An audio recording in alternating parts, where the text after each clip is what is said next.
The Oracle Network. Look deeper.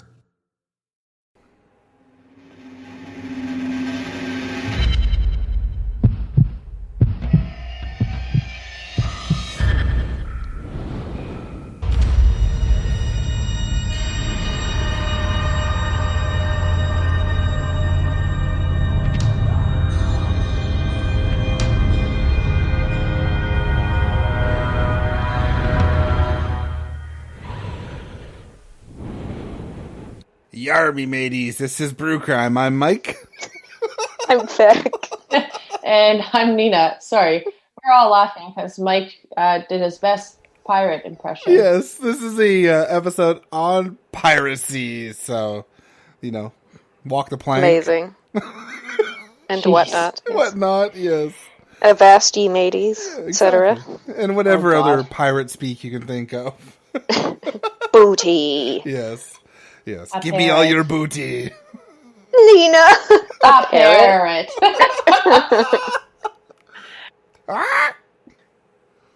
Amazing. Yes. Okay. So we're going to start with back this episode. Yeah. Oh my. Okay, so this one I titled, Sometimes Hunting for the Truth is Harder Than Hunting for Treasure. This is the real life story of Mary Reed and Anne Bonny, and it's as close to the truth as I could get. That's all you can do, right? Oh. Yeah. To be honest, the first story that I thought I was going to do, I started researching it and then found out that it was complete folklore, and I was sad. Aww. But, yes, as far as I know, these two women actually existed. So the beer that I chose to pair with my story is from Townsite Brewing Incorporated, and it is Savory Beaches Wheat Ale. And I chose this because my story is about a couple of unsavory beaches. Good. Nina got it. I like it. Great. I love to. Townsite Brewing is in Powell River, and it's a really cool brewery, and it's in the original, if I remember right, the original old Canada Post brick building in the town. Really cool spot, yeah. Where I grew up, the post office is still in the original building because where I grew up is impossibly small. Well, so is Powell River, though. Yeah, Powell River is. So I actually wasn't sure what was with the title of this beer because I had never heard of Savory, like the location. It's a tiny little island on the Sunshine Coast. Mm-hmm. I think it's like 7 kilometers long and 1.5 kilometers wide or something like that. Anyway, tiny. It's shaped like a little smiley face, and I want to go there now.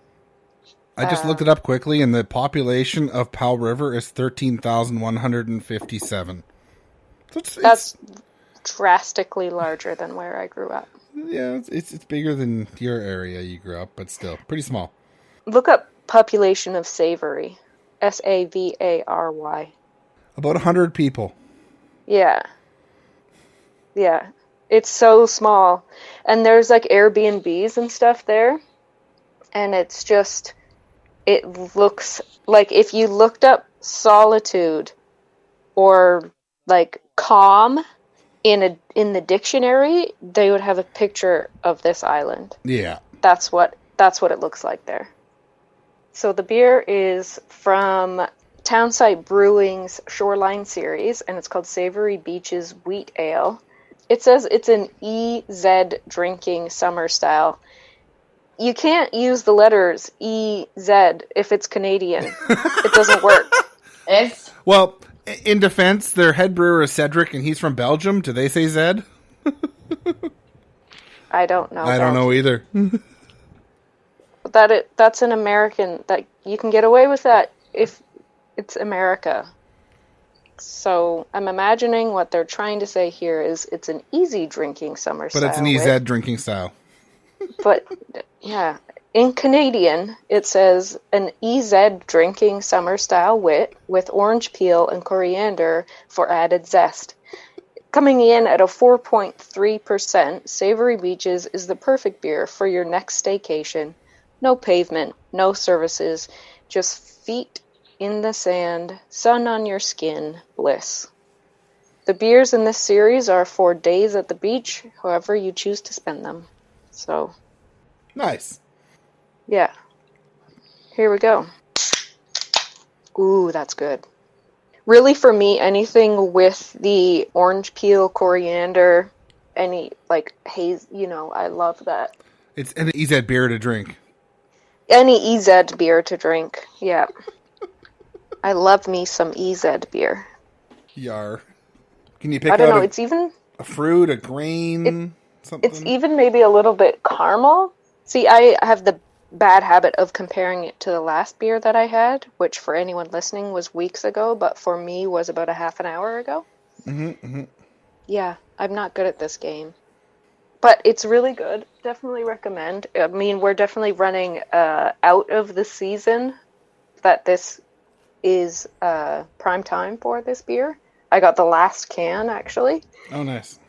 Let's get into the story. So for this topic, I asked to go first because I actually found some pirate history of like how that became a thing. Because before 1713, piracy was actually kind of legal. Then at the time they were called privateers or private men of war, and they had letters of marque from Great Britain. So basically it was a letter giving that boat or that captain permission to raid French and Spanish ships.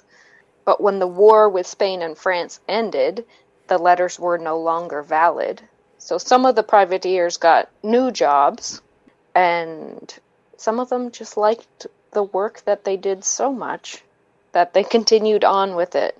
But they were then known as pirates, not privateers. But basically, when Great Britain and France and Spain weren't getting along, Great Britain encouraged captains to, raid these ships and steal whatever they wanted, because it meant that it weakened France and Spain. Yeah, and then sure.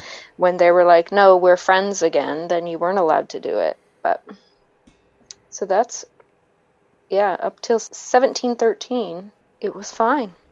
Blimey. Yeah. So for time, merchants actually made a good money off of pirates because locals entertained them, taxied them from here to there, furnished them with provisions and liquor, but reached a breaking point, and the literal cons were beginning to outweigh the pros, and a merchant complained to British authorities. So the final straw was in 1718 when Blackbeard blockaded Charleston. His ships were intercepting and raiding all ships going in and out of Charleston. According to the colony's governor, Robert Johnson, they kidnapped, quote, several of the best inhabitants of this place, end quote. What a scallywag. Yeah. If you look into the history of the area, you would know that when he said best inhabitants, what he meant was richest. So because your profit... that's your worth. That makes sense. Yeah. Mm-hmm. Your profit margins really increase when you literally pay your workers nothing. So it was slave labor that the air quotes best inhabitants were using at the time. So all the money they made was profit, basically. Yeah. So Blackbeard's ransom request was pretty simple. He wanted medicine in exchange for all of the people that he had kidnapped. Robert sent a chest of medicine, including mercury, and the residents were returned. Nice. A letter penned by Robert noted that they were, quote, almost naked, end quote. Naked spelled N-A-K-E-T. I love it. So, a politician that can't even spell. Some things never change. I love it. I can think of a politician right now that can't spell. Hugely possible. Hugely. Blackbeard's crew sailed away but he died about a year later in battle. Interesting note, in 2015, archaeologists found metal urethral syringes with mercury in the sunken wreck of Blackbeard's flagship, the Queen Anne's Revenge. So apparently, I did some investigating here. The treatment at the time for syphilis was to inject the urethra with mercury. Oh. I'm going to go with it didn't work. So what mercury actually does to the body is it deteriorates the nervous system, impairs hearing, speech, vision, involuntary muscle movements, corrodes the skin and mucous membrane, and makes chewing and swallowing difficult. So why not put it up the dick? Yeah. Wow. Wow. Okay, so that's just like background history on piracy, whatever. Thanks. So here's my actual story. Fucking walk the plank there. So the blockade is over, but it had everlasting effects on Charleston's history. So South Carolina started organizing pirate hunts. 50 were tried and hung just in 1718. So 50 pirates were tried and hung in that 1 year. Their bodies were left in the sun to rot. It was meant to be a deterrent of sorts to keep other pirates away. In 1719, many pirates made their way to New Providence in the Bahamas, and among them was a woman named Anne Bonny. She had joined a crew led by John Rackham, who had a crew of 12 men and 2 women posing as men. So from now on, I'm just going to call the crew JR's crew, because I don't want to say the whole damn thing every time. By 1720, Woodes Rogers was the new governor of New Providence, and at the time the island was dubbed a nest of infamous rascals. Ooh. Ooh. Ouch. Rascals. So harsh. Before Woodes arrived, there was no government, and pirates traveled around stealing, plundering, and bringing their spoils to New Providence to spend it there. The population was between 500 and 1,000 pirates and about 200 residents. The residents that remained were there basically because they were too poor to leave. As a former privateer, Woodes felt that he could handle the challenge. In the September 5th, 1720 edition of the Boston Gazette, Woodes declared JR's crew a bunch of pirates. A reward was offered and the hunt began. Within months, JR's crew had been captured by British Captain Jonathan Barnett. Mary and Anne were ready to fight, but the rest of the crew didn't put up much of a fight because, according to a witness, the crew had been drinking a bowl of punch. I'm pretty sure it wasn't fruit punch. Basically, they were, as Nina would say, wasty pants down below. And, they were too shited to do anything about being boarded by this British captain. So they were captured, and the crew was tried on November 17th, 1720, sentenced to death, and taken to Gallows Point. They were placed in metal cages called gibbets, and they were left there to hang until they died of starvation, exposure, dehydration, whatever took them quickest, basically. Mary and Anne were tried separately from the rest of the crew. Their trial began on November 28th, 1720, in St. Iago de la Vega. Among the judges and presiders was Nicholas Laws, a British knight and governor of Jamaica. Anne Bonny and Mary Read were described as, quote, spinsters of the island of Providence, end quote. Wow. They weren't even 30. Fuck you. Old Spinsters. Their life's almost over already. Now, Jeez. 30? No. The answer's no, Nina. You're Thanks. doing great. Back then when you were over the age of 15 and not married, you were practically a spinster, so. Yeah. So they pled not guilty. Thomas Spenlow testified that JR's crew attacked his schooner off northern Jamaica. The crew took the schooner along with 50 rolls of tobacco, 9 bags of pimento, and 10 slaves. Thomas saw both women aboard. Next to testify were 2 Frenchmen and an interpreter. JR's crew had come across them while they were hunting wild hogs on the shore of Hispaniola. Don't know where that is. Couldn't find it. Sounds Spanish. And they kidnapped them. So while on board, they saw Anne and Mary readily working with the crew. They sometimes wore men's clothes, sometimes women's. But, like, if I was attacking someone else's ship, I wouldn't want to be running around in a big, frilly dress. Probably not, no. Not convenient. I mean, for me, there's one time of year when a dress is okay to wear, and that's Halloween. But that's me. I'm a little jealous of women in the summer when it's hot as shit and I have to wear long pants and a shirt, but yeah. Well, first of all, you could wear shorts, Mike. Second of all, some women who have thunder thighs and who get chafing are also stuck in a predicament of wearing said pants. I'm not speaking from experience or anything. Actually, no, by law, I can't. I work out in construction sites, and by law with WorkSafe, I have to wear pants.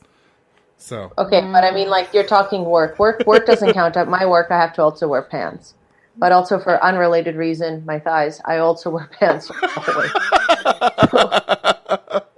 Yeah, so there were a lot of witnesses. I'm not going to go through them all, but there's one last one worth mentioning. Dorothy Thomas testified that she was in a canoe filled with provisions when JR's crew attacked and stole everything. What kind of fucking lame pirate attacks a canoe? They wanted her booty. Maybe it's pathetic. You have to start somewhere, and they're starting at the bottom. The first thing was actually a longboard. Doing longboard. this for years. Yeah, her bottom, yes, the booty.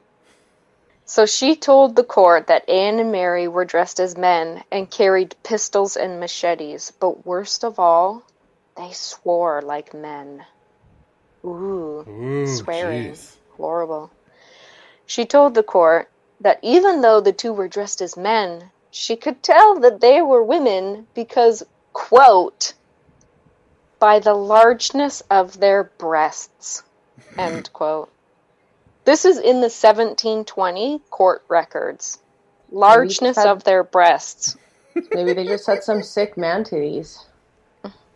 Moves. So on that voluptuous note, we move on to their defense. Here's the long version. They didn't have one. Keep us abreast of the witnesses. situation. So no surprise, they were pronounced guilty. Nicholas Laws asked if they had anything to say that would convince the court to show them mercy.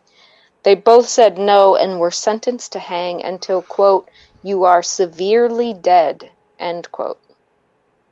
I didn't realize that there were different levels of dead, but I guess severely dead is worse, or maybe the worst. Maybe I don't severely know what the other dead is like, this is like the nearly headless Nick situation, right? Like maybe severely dead is like your head's actually ripped out or your heart's outside of your chest. And then like dead is just you're not breathing. I see.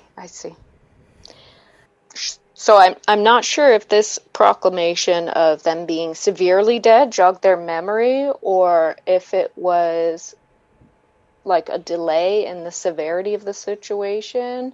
But whatever happened, they both then claimed that they were, air quotes, quick with child and requested that the sentence be set aside. So a proper examination was done and it was confirmed that they were actually both pregnant at the time of the trial. And their death sentences were put on pause. Because apparently, hanging someone is fine, but hanging someone who's pregnant is not. I don't understand how that works, but okay, whatever. We're not going to get into the death penalty again here. Not today, so it is Satan. Not today. It is believed that Mary died months later, shortly before she was to give birth. And these records are like 300 years old, so give me a break here. But it's believed that she was buried April 28th, 1721, in the Jamaican province of St. Catherine.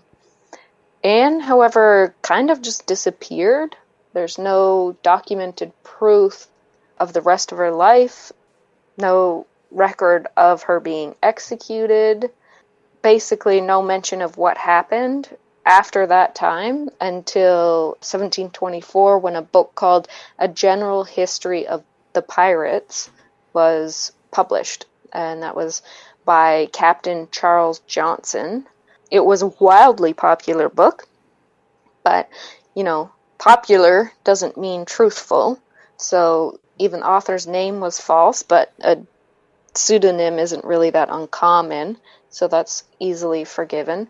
It was speculated that Daniel Defoe, the author of Robinson Crusoe, had written it, but that is based on the fact that he had a strong interest in pirates, so not exactly a sure bet that it was him. According to the book, Anne was from Ireland, where her father was a lawyer, and her mother was a maid that worked for her father and his wife. When Anne was born in 1702, the affair was exposed. Her father would dress her as a boy and tell people that he was the son of a relative. When this lie was unsuccessful and his law practice was all but ruined, he moved to Charleston with Anne and her mother. He initially practiced law, but soon became a merchant who was wealthy enough to buy a large plantation. Anne was a strong-willed young woman. In her youth, she beat an attempted rapist so badly that he was hospitalized. Good. Fucking right she did.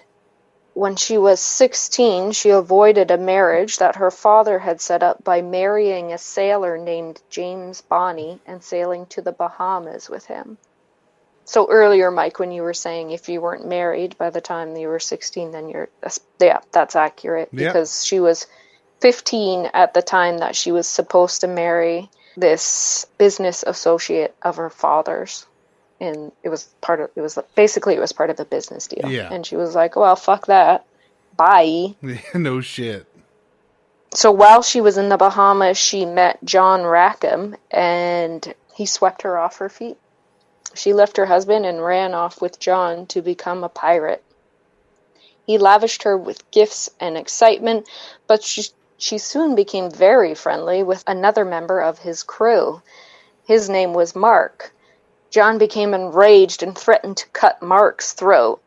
Anne then revealed that Mark was actually Mary Read, and that's why they were friends, because Anne had recognized her as a woman pretending to be a man, and that's how they became friends. The book had some more interesting but impossible to prove things to say about her conviction as well. It suggested that her wealthy father had managed to get her out of being executed, and that is why it appears that she was just like, poof, gone, Before she disappeared, her powerful father got her in to see John before he was hanged. And she used this golden opportunity to belittle him. She said to him, quote, "If you'd fought like a man, you needn't have been hanged like a dog." Wow. End quote. What a comfort in his final moments. Mm-hmm. Right? Too much punch, John. So the facts presented in this book have been retold and expanded upon for the last 300 years. In the 1960s, another author, John Karlova, reported that Anne's parents were William Cormack and Peg Brennan. And he went on to report that after not being hanged, Anne moved to Virginia, got remarried, and had at least 8 kids. Wow. No sources cited, though, but that didn't stop even more people from spreading what he wrote as facts. Yeah. If no one's there to dispute it, you're right. Yeah. David Cordingley, noted pirate historian, re-reported these details in several books and went on to say that James Burleigh was the man that Anne married after being in prison. The book had a fair bit to say about Mary as well. Apparently she was born in either 1695 or 1698. The book said 1695, but there was another source I found that said 1698. In England, her mother raised her as a boy. Specifically, she was raised as her brother, who had passed away. So the explanation being that her mother was married to a sailor and had a baby boy, and then her husband was lost at sea. She had an affair with another man, but I'm not sure you can call it an affair if her husband was lost at sea, but whatever. Yep. Anyway, she hid her second pregnancy, and after Mary was born, the son died. They were living in poverty, so it wasn't really that uncommon at the time.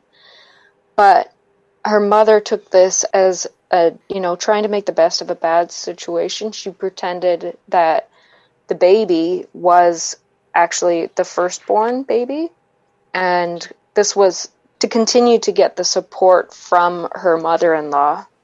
So she pretended that Mary was the original son so that she could continue getting financial assistance from her husband's mother. You know what I mean? How do you think you're going to get away with that? For how long? Grandma wants to change the diaper. Yeah. Circumcision gone wrong now it's a vagina. Like, yeah, how do you hide a wiener? I don't know. It apparently worked, which I find impossible. I totally agree with you, Nina. I don't understand how that would have worked. But whatever. I guess maybe they lived in different cities. I don't know. Different ports. Yeah, different ports. So Mary was sent to work as a servant for an aristocratic French woman. Didn't care for it, so she left to join the Flemish military as a man. While she was there, she met another soldier and revealed to him that she was actually a woman, and they later married. They opened an inn in the Netherlands, but her husband died.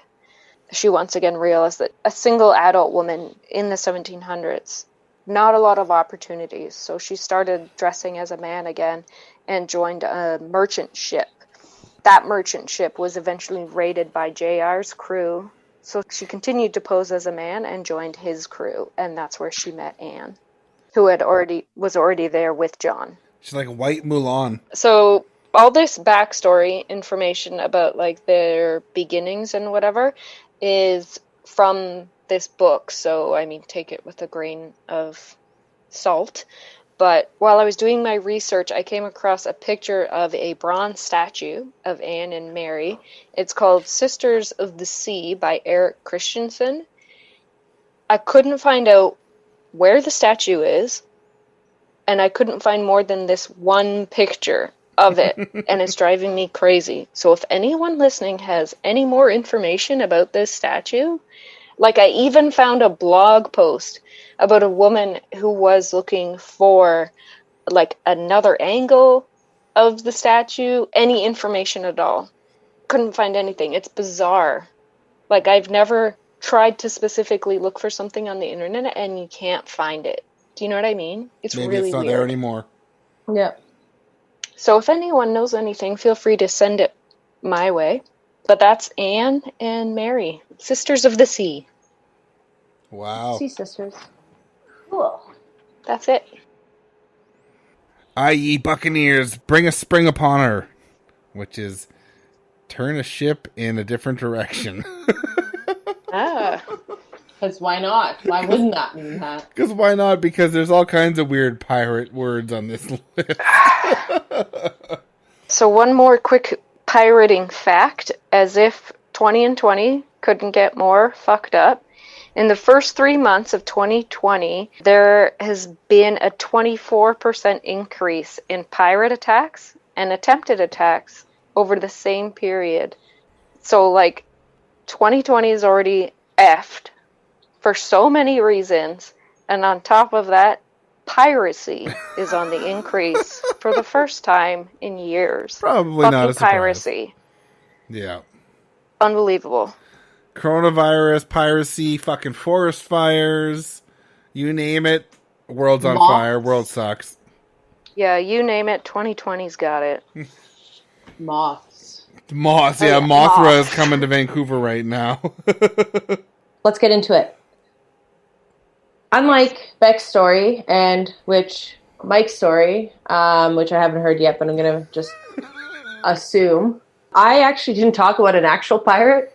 Yar! I went the route of piracy, and actually talking about someone who ended up in jail for pirating movies. Oh, I know, right? Stir and whatnot. Exactly. Pirate Bay, maybe. You're not wrong. I think he was a Pirate Bay. So for my pairing, obviously, as Mike mentioned, Pirate Bay, other streaming services, I think Napster, yada yada. everyone's used. I don't want to say everyone, but I'm gonna jump out on a ledge here and say, or step on a ledge and say, I don't know what the expression is, but you're getting Walk it. the plank. I will make a conclusion that probably everyone's watched a pirated movie or a clip. Yeah. Yep. Okay. Every scallywag has downloaded something. Yeah. We're being recorded, so I neither admit Confirm, nor deny your allegations. True. Facts. So, for my pairing, I selected a beer from Phillips Brewing, and it's called Village Hero, because if it wasn't for him, some of my greatest movies, I would have never seen them. Yes. And this is actually, it's a really beautiful can. I know, right? Cans. So I'll take a photo of it to make sure that we get it up on the page and so everyone, but it actually has downtown Robson and Commercial. It's the intersection. And you can actually see grocery store. You see a couple guys wearing the Whitecaps sweaters, which is our soccer team. Not that they're any good. There's firefighters. You can see our big BC stadium where the BC Lions play. There's that one famous corner. Well, anyways, it's a thing. I'll hold it up to the camera so that these guys can see it. It's a pretty can, actually, yeah, even though I hate the Whitecaps. Anyways, let's try it. It's dry hopped wheat ale. Yeah. I probably won't like. But the Village Hero thing, it tickled me. Yeah, no, that's a good one. Yeah. Good pairing. It looks really good. It is pretty good. Nice. It's 7:00 somewhere. Here's to the frontline heroes, the healthcare workers, the people keeping our village running. Bright, crisp, and refreshing. This hoppy wheat ale is brewed for the benefit of the Greater Vancouver Food Bank. Oh, wow, I didn't know that. Me neither, I just read that. Nice. I'm helping. Ingredients, water, barley, wheat, oats, hops, yeast. It's brewed in Victoria. It says beer and 4.5% alcohol. Nice. So, moving on to my story that doesn't involve anything to do with alcohol or real pirates. It's also not a very long story, but I don't know. I just remember those commercials and ads you'd see where it's like, you wouldn't steal a bicycle, so why would you legally download a movie? It's like, why wouldn't I legally download a movie? Well, and they're assuming I wouldn't steal a bicycle. That's the thing. It's like, I think I remember the commercial specifically. It was just like, you wouldn't steal a bike. You wouldn't take money out of your parents' purse. You wouldn't do this. It's like, you wouldn't steal a car. Yeah. Maybe I'm just a piece of shit who would do all of this. And I'm like, hold on, I wouldn't kill someone. But yeah. But a dead man tells no tales. Okay, but good one, Mike. So the name of my pirate is Geremi Adam. The first name spelling is unique spelling. It's Jeremi, Geremi. Naturally, like to give a little bit of history on the person that I'm going to be talking about. However, obviously he doesn't have a wiki page or anything. He wasn't that famous. It was even hard to find exactly where he was born. He was based out of Montreal, and they're saying that he was French Canadian. So in 2006, and I should mention he was 27 at the time, the FBI actually named him one of the most prolific movie pirates in North America. That's pretty badass that he actually made it to the FBI radar. However, the FBI also named him as one of the producers of the best high quality product which I found very interesting because in kind of ranking him, they also mentioned his internet alias, which was Maven, Maven, which is interesting because you're saying he's prolific, he does this, and it's the highest, best quality. So if you're on Pirate Bay, which none of us here have ever looked at or downloaded stuff or streamed stuff from, Never. You could definitely just try to find his name. And if anything, wouldn't there be more demand for his product and services because it's quote unquote the best? Yeah, they're basically giving him a rave review. I've never heard of Pirate Bay, isn't that a cooler or something, isn't it? No, Pirate it's like Bay? Any movie ever you can find on Palm Bay. Is Palm Bay a cooler? Palm Bay is a Palm cooler, Bay, yeah. that's what I was thinking Pirate of. Bay was one of the last big pirating sites, although I think the founders of that have been locked up now or something. Yes. Let me get into the case to just say what was interesting to me about this, other than the fact that there was movies that I'm talking about. Sure, yeah, sorry, go. Yeah, so there's some reports or distinctions that have to be made when looking at a case like this, which I found interesting because I'm like, I don't know, downloaded a movie, uploaded it on the internet, whatever. No. So the distinctions are, if he was recording a movie that he was then, quote, selling for a fee on a streaming service, or if he was just uploading it for people to watch for free.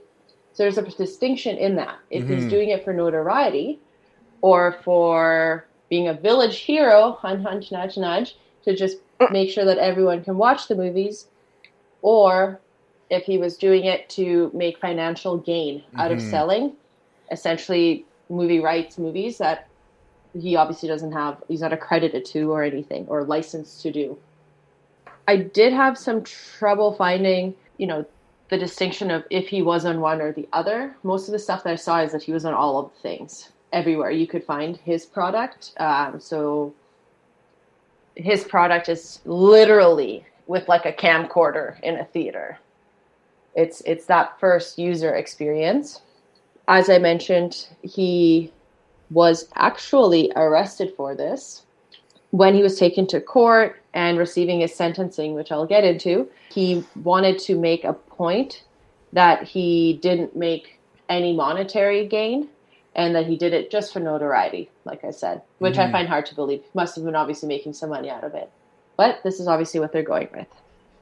So yeah, there were several times that he was caught either recording during a movie or walking into the movie with a recording device, which obviously now you're not allowed to do. And then certain malls even have like the signs that say like no camera, no live recording. So this kind of came out of that, which is interesting to me that that's a thing.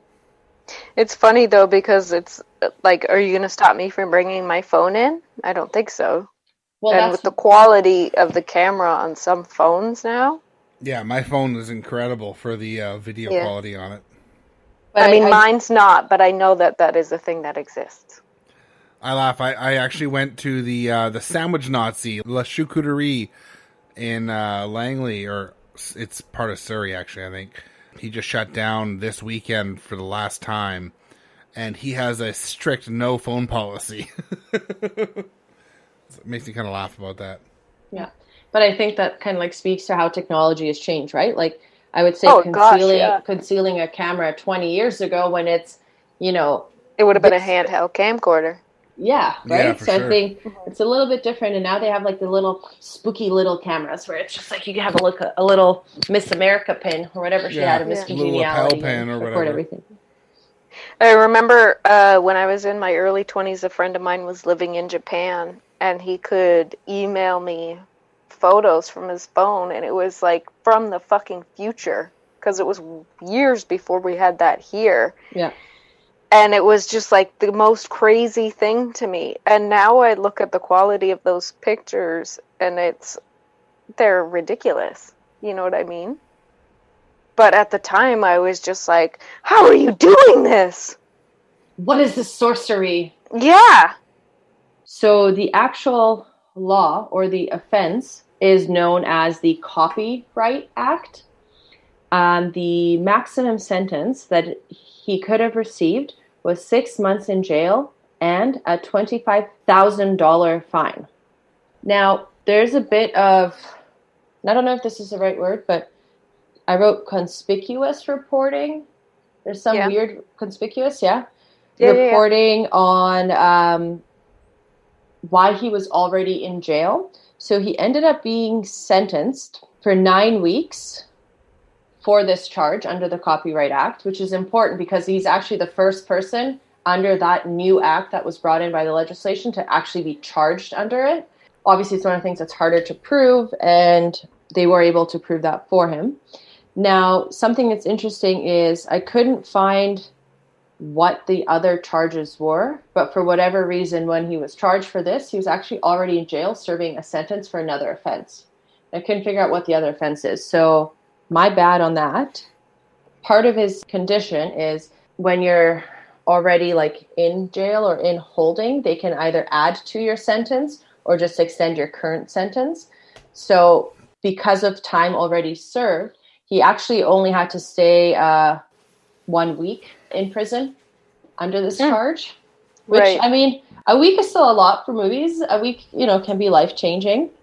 But yeah, I couldn't figure out what the unrelated charge was. And it was referred to, obviously I'll have the sources, but I think it was in the Globe and Mail. It was just unrelated charges. So I don't know. He was also sentenced to an additional 100 hours of community service and a 2-year suspended sentence with a number of conditions, of course. And I thought it was important to include this, that one of the conditions is that he's not allowed to go to any movies or carry any recording equipment on him outside of his home or job. Wow. Wow. How do you stop that? Like, he can't go to a movie theater? Don't know. How do you, what are they, I don't know. Doesn't make sense. Well, it is private property, right? You could have, like, but how say, would you all know? of... It's like what every Cineplex, I'm just using Cineplex as an example, instead of a picture of him, like, as do a picture not of let this in. guy, yeah. No. Yeah, no, I know what you're saying. It's not like there's enough people who would give a shit about letting him in or not. Do you have a ticket? Great, that's what my job is. Go ahead. Yeah, no, it's definitely really, really bizarre. I get it, though. I get the recording devices. I get that. Something also to add is the year he was found guilty, the Conservative government actually updated them. Oh, what? You can still boo this part. They actually updated the maximum sentence, if found guilty, to 5 years in jail. Wow. Insane. 5 years. For fucking movies? I know I mentioned earlier the Globe and Mail, but they reference that Canada is actually, quote, to blame for 20 to 70% of the pirated content. 20 to 70%. So you have fucking no idea, vague. So you have no idea what the fuck you're talking about. Yeah, no shit. Yeah. And Montreal alone is responsible for a quarter of that. A quarter of what? 20 to 70%? It doesn't make sense. They get 70, the rest of Canada gets 20? I don't know. Yeah, I was going to say, they're blamed for a quarter of it because a quarter of it is French. I don't know what we're talking about. Tabernacle. A quarter of 20 to 70% is a fucking question mark. So 20 to 70% of content comes from Canada, aka Canadians uploading. Fine. It's because we're nice people. Mm-hmm. But a quarter of that is for much, like 20 to 70 doesn't make sense. Like if you said like 60 to 70%, I'm like, okay, cool. We got a That's reasonable. Yeah. 20 to 70 is someone just being a fucking twat and posting that. Yes. I didn't like that statistic. It's ridiculous. That's why. Yeah, but important to, and who knows, maybe I'm the jackass in this and didn't read everything right. I definitely wrote down the numbers correctly. Maybe I just don't understand it because I'm a recovering blonde. I don't know. Okay. Oh, my hair's like 20 to 70% brown now. So, but So we're 20 to 70% sure we're accurate. I'll tell you what, we're not reporters. We're not journalists here. This 20 to 70 to for Anchorman. Sure. 90% of the time, it works 100% of the time. So, good. Glad we're in agreement here. Mm-hmm. Anyway, to conclude my story, as I mentioned, I know it's not super long. The story does not have a happy ending. his girlfriend, so Jeremiah's girlfriend, posted like, "Oh, I'm so excited to have my boyfriend back. He was released from jail, and within a few days, actually died from a drug overdose at home." Oh no. Yeah, so from that, there's quite a few articles posted on Reddit, uTorrent, giving shout-outs to, quote, Maven. And it was interesting, because, yes, he illegally posted movies, but I think considering all the kind of crimes that people go to jail for and don't go to jail for, that this is just ridiculous. Yeah. And I definitely think, it's not a crime that hurts anyone, especially considering like the multi-billion-dollar movie industry and all of that. But I think it's one of those making an example out of someone that like, we can actually arrest you for this and go to jail. But yeah, so while searching up all this information on him, I got lost in like the land of Reddit, which it's a don't go there. Don't go there. No, Reddit's amazing, but if you're trying to actually do anything constructive with your life, don't fucking open Reddit. But yeah, there was just so many posts just like thanking him of like how he should be remembered for the person he was, for the individual that he was, not just like the first guy who ended up in jail for, Yeah. So right. For feeding the fishes. Well, I couldn't find anything that like, gave him a finger wave or like made him feel like he's a bad guy. It was just like, really? He actually got arrested, and it was definitely a first of his kind. Yeah. And he was definitely the first in Canada for this to go to jail. So that's my story. All right. Well, that's quite the story. All right. Well, let's hang the jib, which is a frown or pout. Which is probably good for this story. So this story is a more modern piracy tale. Not as modern as Nina's, because it happens in 1985, but it's pretty modern. So my tie-in with this for the beer is from Backcountry Brewing. This is Steve the Pirate, a hazy session ale. Amazing. Now, there's no Steves in the story, but who gives a shit? It's Steve the Pirate. Yeah. So Steve the Pirate is a sort of orangey yellow color, very, very hazy, little white head. It smells kind of grainy. There's definitely some fruit notes on it. Mildly sweet, tons of hop notes. To point out too, it's a 3.5% alcohol, so it's quite low on the alcohol. Wow. 20 That's IBU. That's really low. There's almost no bitterness, but there's a lot of citrusy and fruit notes. It's kind of herbal. Lots of like the. It's obvious there's a ton of hops in here without being bitter. Like there's lots of notes of like sort of that herbal, grassy kind of green notes from the hops. Mild grains. It's not sweet.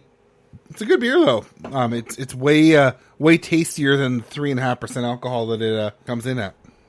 People love a good cruise, I hear, but I don't think this is what people had in mind when they booked their cruise on the Achille Lauro. Sorry, it's from Italy. I don't know how to pronounce that. The cruise ship began its journey on October 3rd, 1985 in Genoa, Italy. The passengers came from all over the world, but there was a large group of American passengers on board. The ship had 748 passengers on board, as well as 450 crew. It's amazing how many crew members you need for 748 passengers. The cruise was to be an 11-day cruise where they would stop in Naples and Syracuse, Italy, before moving on to Alexandria and Port Said in Egypt, Ashdod in Israel, Limassol in Cyprus, and Rhodes and Piraeus in Greece. It's Piraeus. They would end up at Capri, Italy, before finishing back at Genoa. So it's quite the trip, quite the right? Tour. Yeah, it's quite the tour for 11 days. This was not a super cheap trip either, as a double cabin was between $955 and $1,550 in 1985. It's not a cheap trip. That's a lot. That's a lot of money, yeah. Now, it sounds like a great trip. Like, listening to all the stops, I'd want to do it. Yeah. Yeah. Cruise ships are amazing. I've been on one and I loved it. Also, Yeah? I do not want to be on this cruise. Eastern Caribbean cruise. I've never been on a cruise ship. No. Loved it. I'm not sure that I'm old enough yet. I want to do the Alaska cruise. I do. Alaska's great. If we ever win the lottery, let's do the Alaska cruise together. Or if you do a Disney cruises are the only ones where you can bring your own alcohol on board. Disney cruise it is. Are there Disney cruises that are adults only? No. No. However, I've spoken to some adults who've gone to the Disney cruises, and in the daytime, you don't see any kids because they're all in programs, and the parents are by themselves. Drunk. Babysitting. You have free babysitting on the cruise. It's part of the activities. So you can sign them up for daily adventures that they go fuck off on. Sounds good. To be fair, any traveling right now, I'd be happy with. Yeah. Oh, yeah. I miss traveling. I do. I'd take what I could get. Totally. At this time, the threat of piracy and ship hijacking was very low, although there had been a hijacking of a plane where its passengers had all been killed early in the year in Europe. This had not changed the rules for security on cruise ships, though, so the only thing that was checked as you got on the ship was the passport and tickets. The ship made its way off from Genoa and headed to Naples, Italy. It would arrive there on Friday, October 4th. From here, it would continue through the Strait of Messina that separates the main part of Italy from the island of Sicily. It would be on this stretch of the cruise that the cruise manager Max Ficot would notice that there was a group of men that were acting suspicious. They would not interact with the other passengers. When they were forced to interact, they would claim to be from Argentina. They didn't speak much Italian or even English, and it seemed when anyone tried to speak Spanish, they looked completely lost, making their claim of Argentina seem like a lie, maybe. Yeah, maybe. Seems unlikely. Weirdly, they also had passports from all over the world, including Portugal, Norway, and Argentina. So, it sounds like BS to me. On October 7th, the ship would arrive in Alexandria, Egypt. This stop was so that the passengers could take a bus tour to see the pyramids. 651 of the 748 passengers would take this tour. It's a lot of buses. The buses would then meet back up with the boat that had pushed on 150 miles to the east to Port Said. So, they all get on the buses, they go off to the pyramids, check them out, and go back to a new port, right? Before the ship left Alexandria, a car was seen arriving at the port, and a man took 2 packages to the ship and brought them on board. Once the ship left the port, the crew would deliver complimentary fruit to the rooms that were still full of passengers. One cabin steward would try the door on a stateroom on his route, and the door was open. What he found inside that room, though, was absolutely not what he expected. Inside the room was 4 supposed Argentinian men, and they were cleaning off a bunch of guns. No big deal. Yeah. It would turn out that these men were actually Palestinian, and their plan was to undertake a terrorist attack once they landed in Ashdod, Israel. These men were part of the PLF, or Palestinian Liberation Front, an offshoot of the PLO, or Palestinian Liberation Organization. These are groups that look to use violence against Israeli citizens to liberate Palestine. This surprise screwed up their plans, and they panicked. They decided that they would hijack the cruise ship instead. The men stormed the dining room and opened fire with their automatic weapons, shooting above the passengers while they were sitting down to a meal. Passengers would begin to scream and try to escape from the falling glass and splinters of wood. They would not get far, though, as one of the 4 men would cut them off. 2 would chase some of the passengers into the kitchen, where they would beat 2 of the people working in the kitchen. One woman would get to one of the exits, but she was pushed down one of the stairs and left there. They thought she was done for, so they left her. Oh my. Yeah. The hijackers would round up all of the guests into the dining room, obviously missing that one woman. That one woman would make it down to one of the rooms that was unlocked and hide there in the washroom.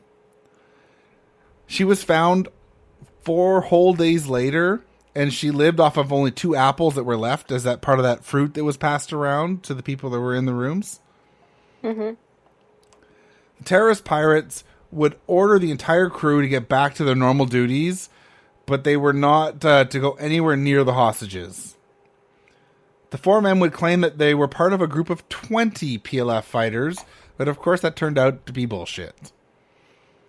To make sure that the hostages were thoroughly terrorized, the men would brandish their machine guns in their faces, just swing them around like crazy.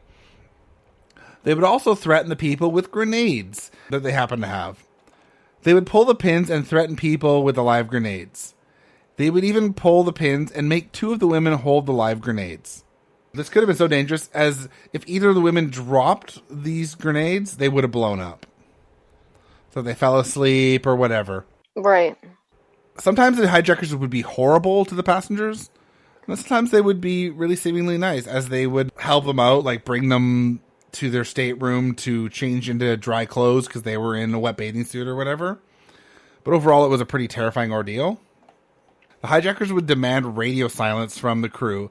Before they were able to manage to get that radio silence, the crew got out an SOS.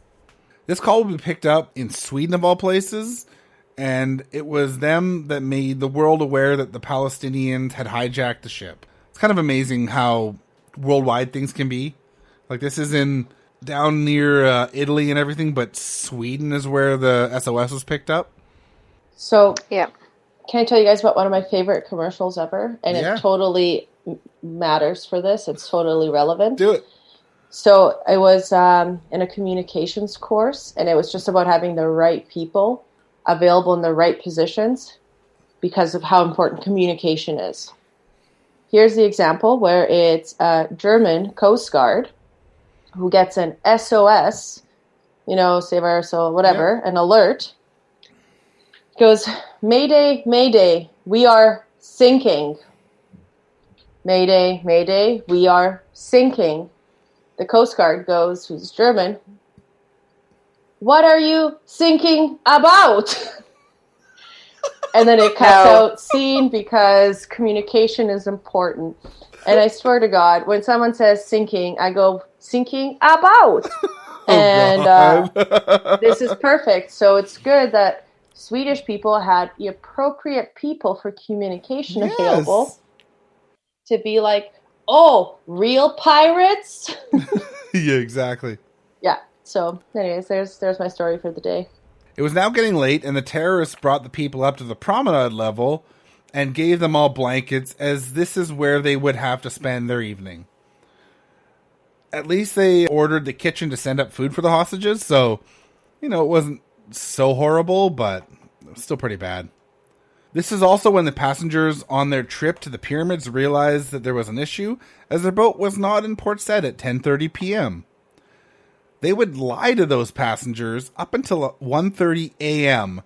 when they finally told them that their ship had been hijacked.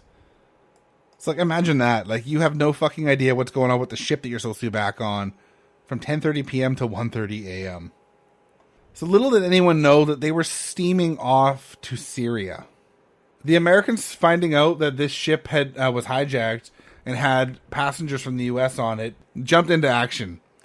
They would send a State Department emergency support team to Italy, as the ship was from there. They would also mobilize a special forces group to Europe in the chance that they would have to storm the ship.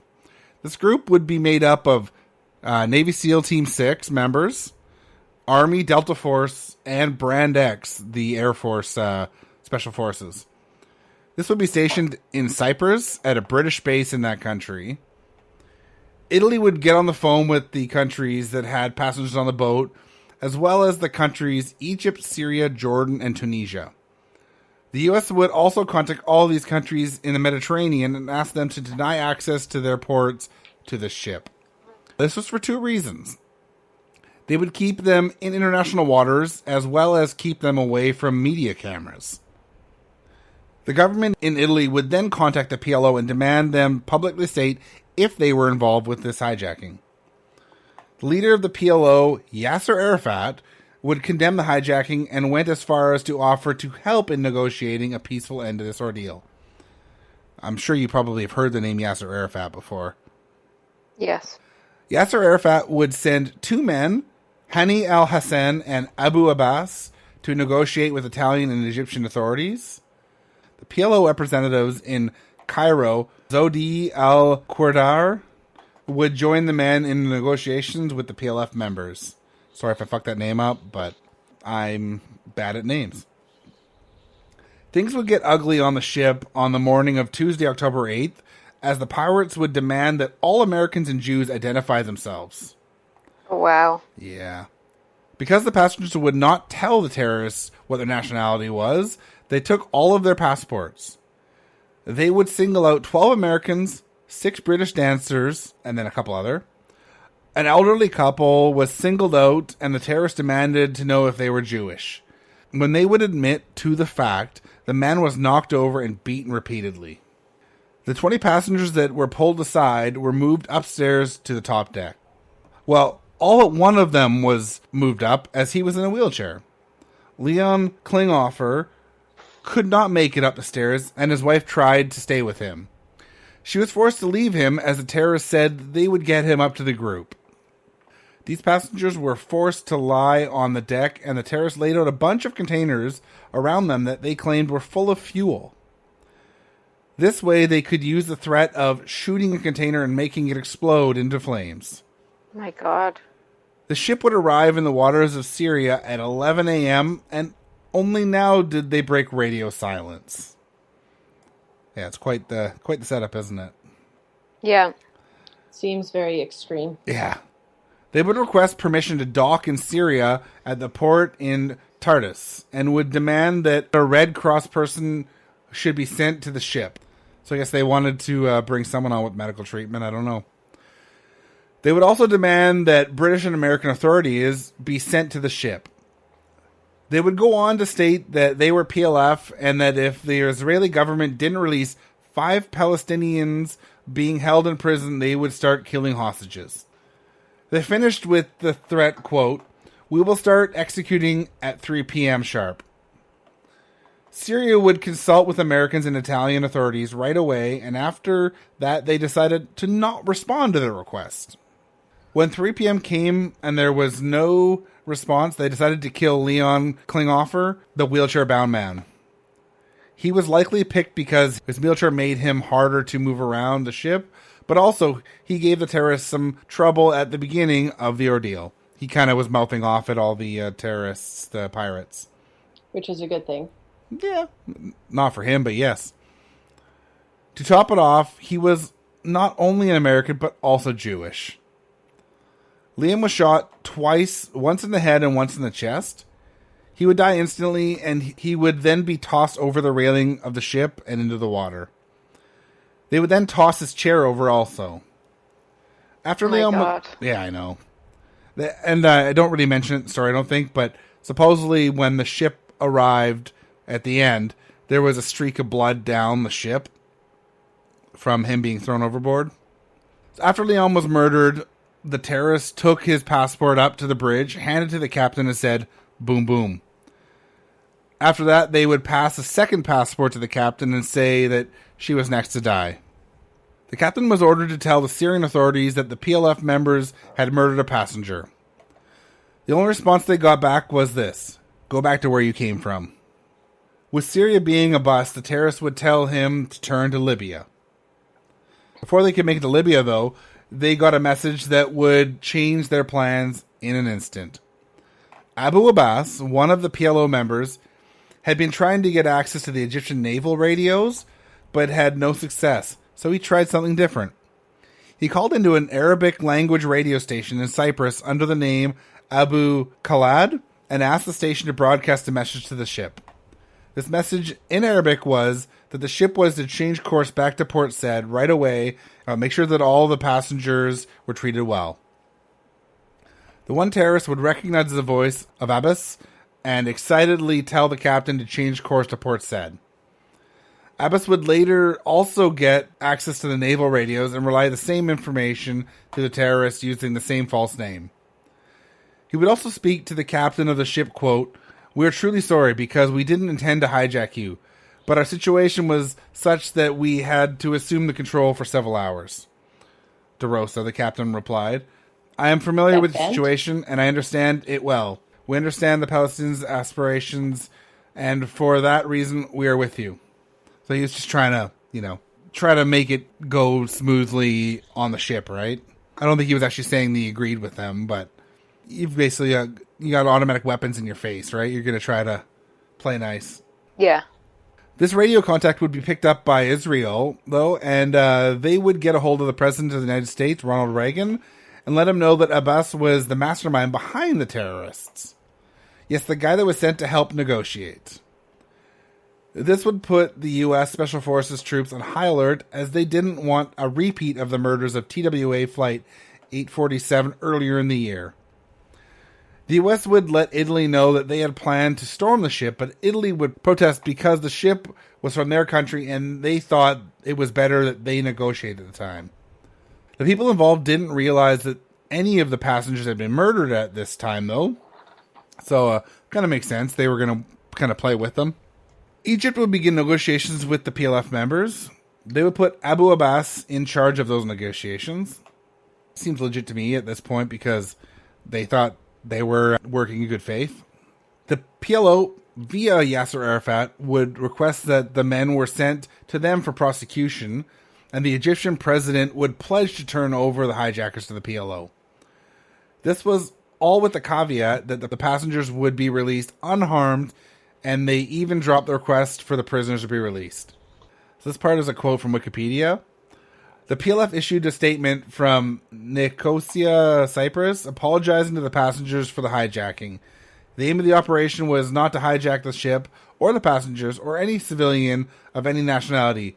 The operation was likewise not aimed against states that are friendly to our people and their causes.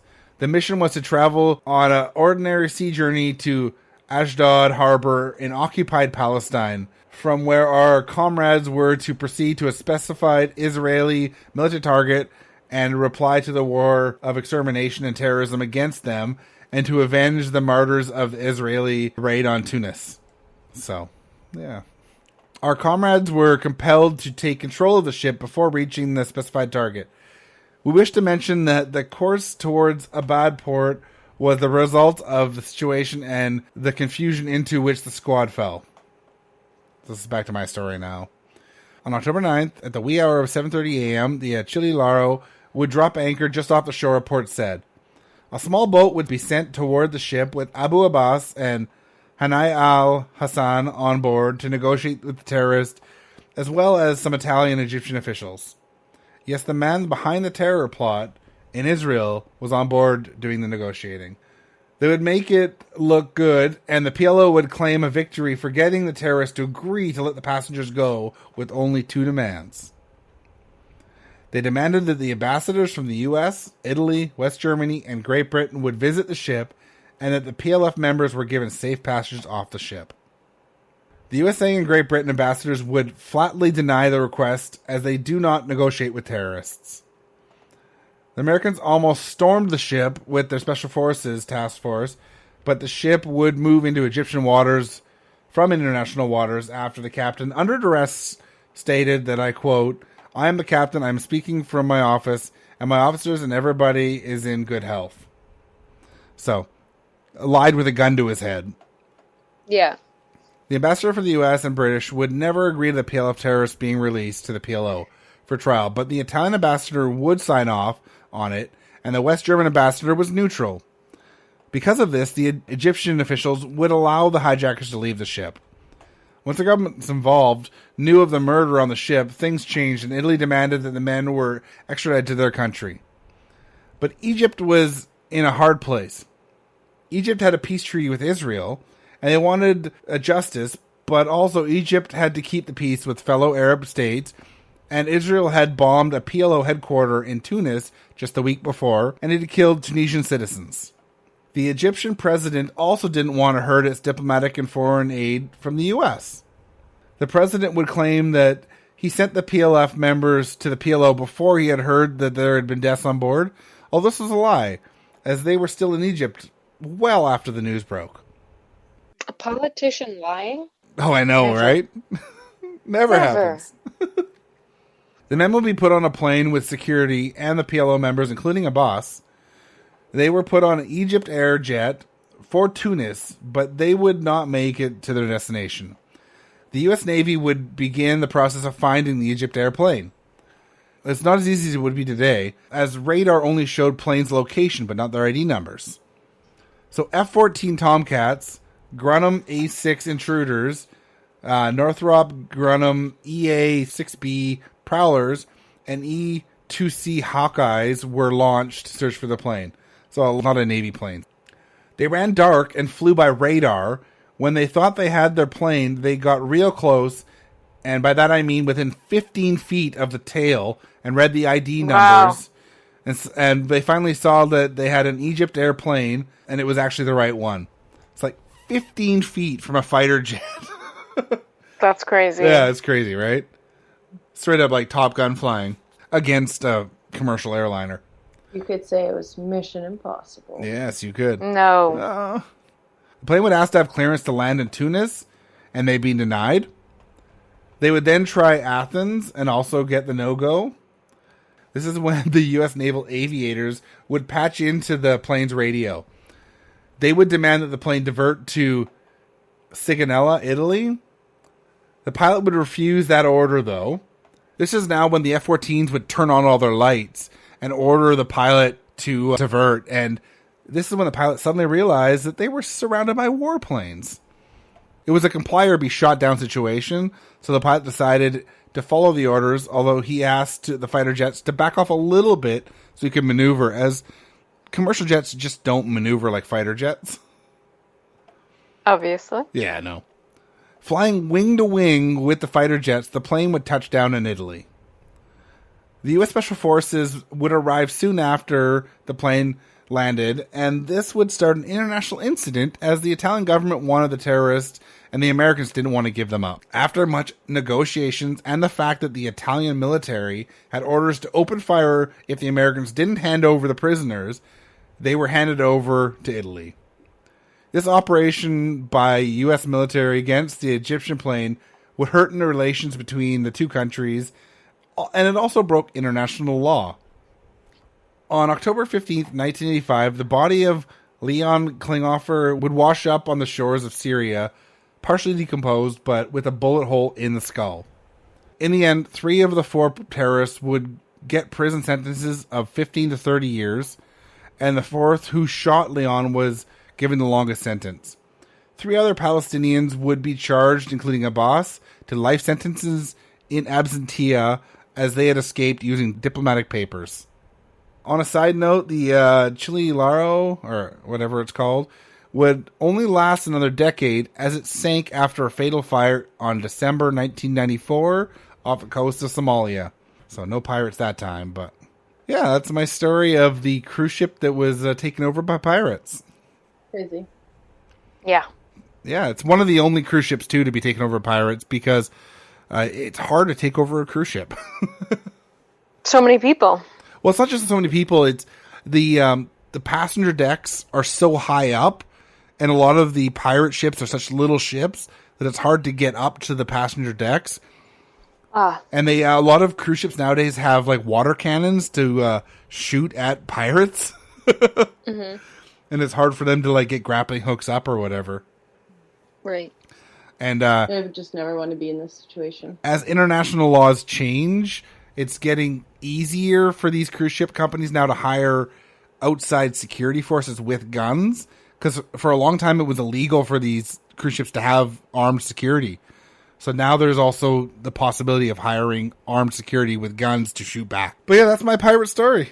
Answer violence with violence. If I have a gun, you won't come with your gun. I need a bigger gun to fight off your gun. Come on now. That's the American way, isn't it? That's some way. Depends on the American. Heave ho, right?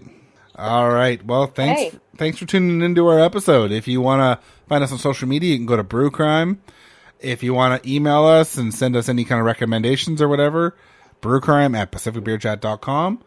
If you want to help us out, you can go to iTunes and leave us a review and a 5-star rating, as it helps us get found on all the podcast apps. And If you want to help support us financially, go to patreon.com/brewcrime. The money goes towards upgrading our equipment and making the show better. So shout out to True Crime Nana, Daniela, Ange, Nina's mom, 3 Beers In podcast, Amber, and the faves of our lives. Cheers. Bye. Bye. Brew Crime's intro was created by Mike using Creative Commons Attribution licensed audio from purple-planet.com, soundbible.com, and freesoundeffects.com. Logo design was by Ben Greenberg. All cases and stories were written by Beck, Nina, and Mike, and our sources are put into the show notes for each episode. We always want to give credit to the people that research the cases we talk about. We can also be found on your favorite podcast apps, our hosts, Spreaker.com or BrewCrime.com, as well as at Brew Crime on Twitter, at Brew Crime on Facebook, at Facebook.com/groups/BrewCrime. Thanks for listening. This has been a production of Pacific Beer Chat. Everyone thinks of Canada as the polite and friendly country. But what if I told you that was a lie? Canada has left a trail of destruction in its path, even before the Confederation in 1864. In this series, we will cover the Indian residential schools that are a stain on the fabric of this country. Coming soon to a podcast player near you is Trail of Destruction, a podcast series that will dig deep into one of Canada's darkest secrets. It is a history of stripping Indigenous culture from a people in the name of colonization. Created by Emma of True Crime Witch Podcast and Mike from Brew Crime Podcast, we would like to make it clear that we are in no means speaking on behalf of the Indigenous communities of Canada. We simply want to use our platform and our voices to amplify the voices of Indigenous Canadians and highlight the issues that have been swept under the rug by the government and the media.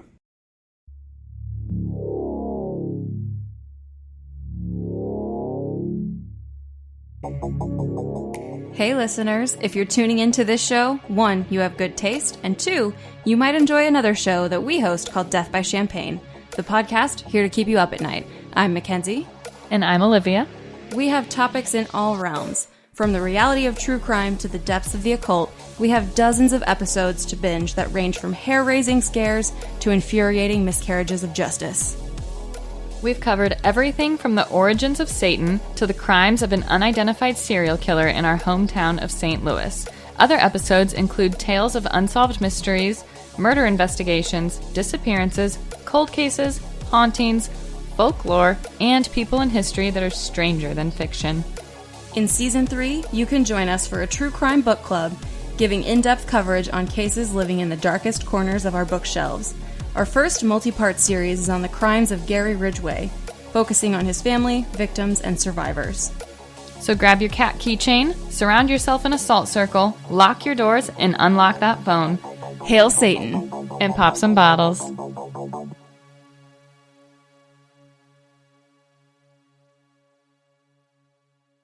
Yeah, this is part of the portion of the show that I miss with the three of us being together is...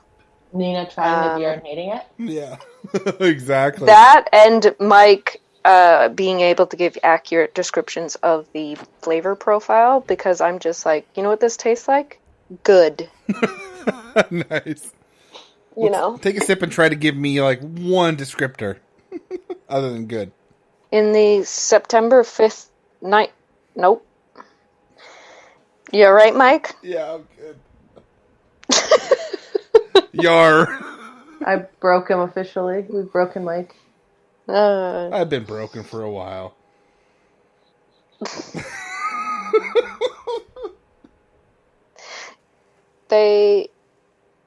What? Fucking hell, this sentence is rife with spelling errors. 1 sec. I'm going to resend you this file, Mike. Okay.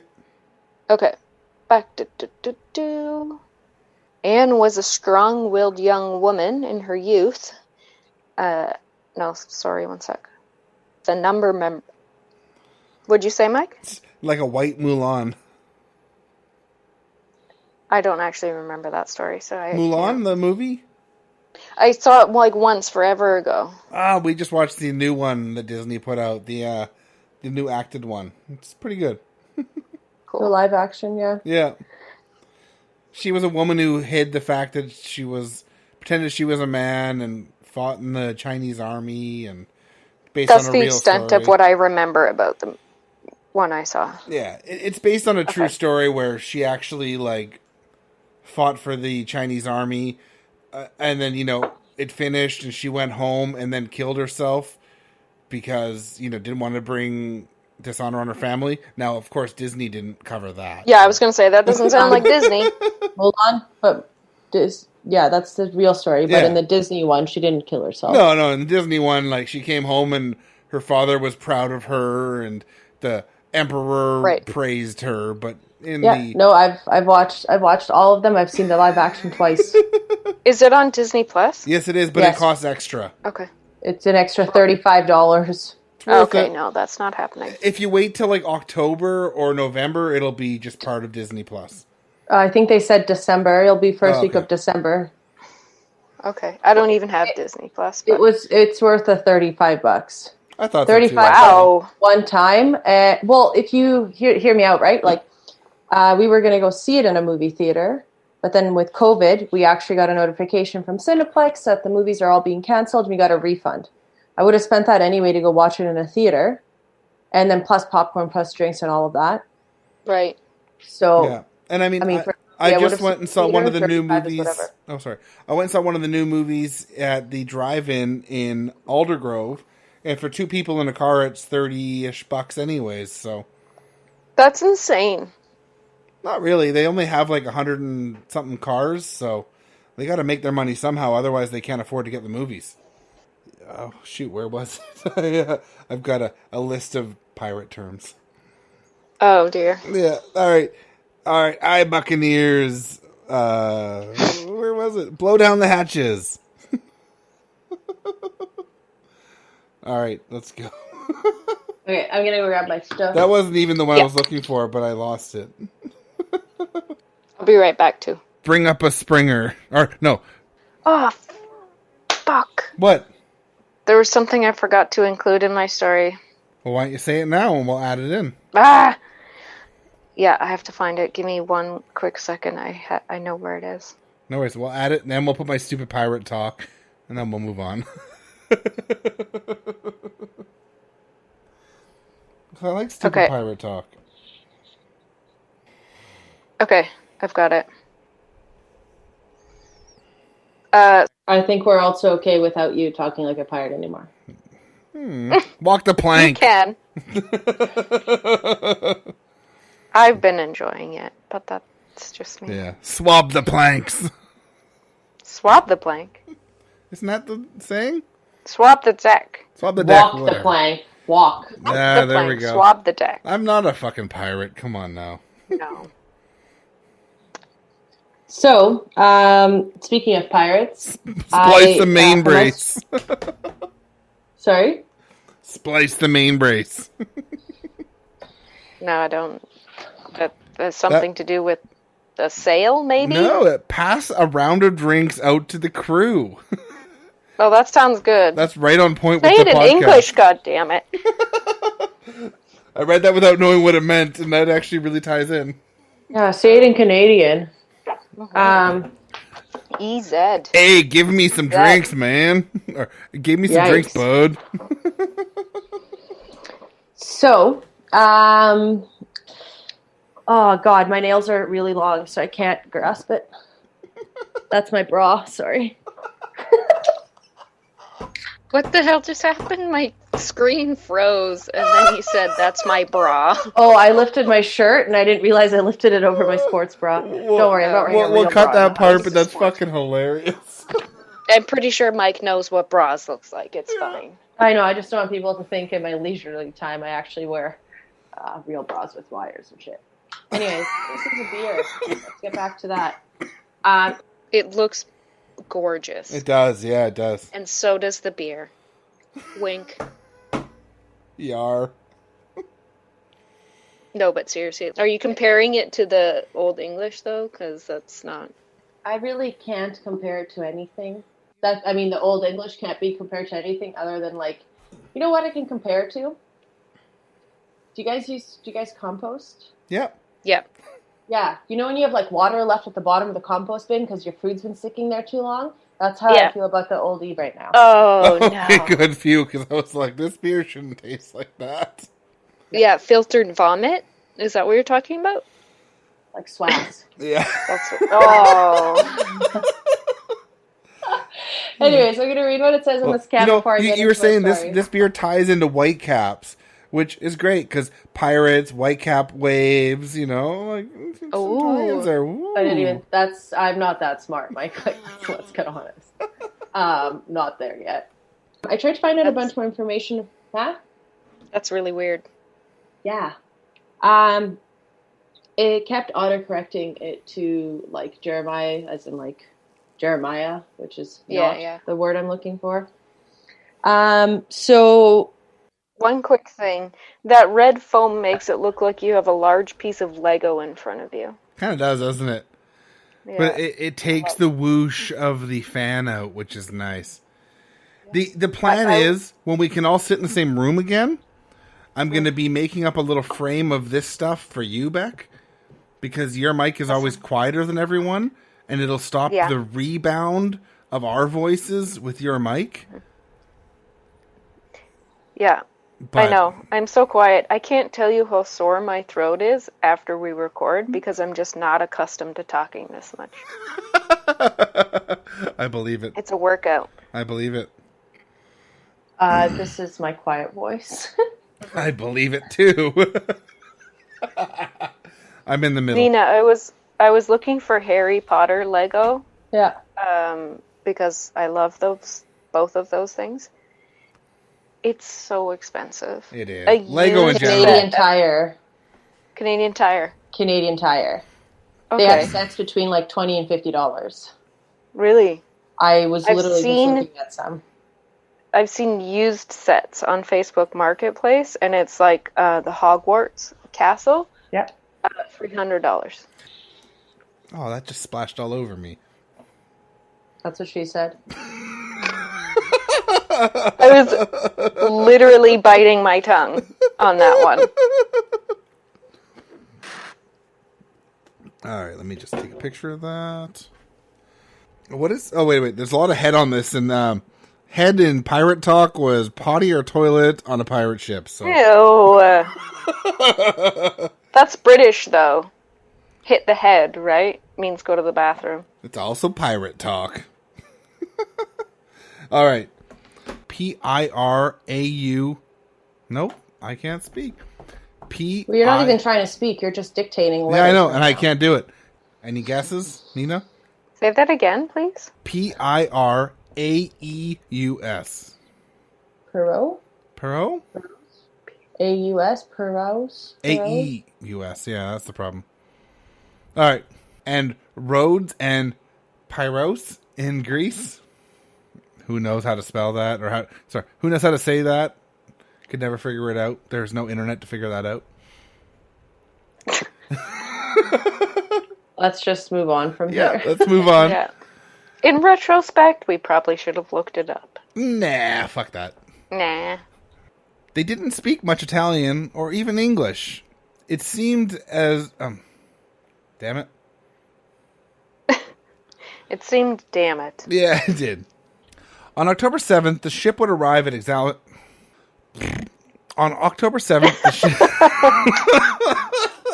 Can't speak. I was like, you're only drinking 3% beer. It's really... Yeah, but my beer before this was 8 or 9. 8. Yeah. Before the ship... These are burps? Squizzy. Nope. It was a ghost. Oh, okay. Jumped into oxygen. The oxygens! No! Yeah. This is when the U.S. naval aviators... Ugh. After much negotiations and the fact that the Italian military... Italian military... Villainary. Fucking alcohol.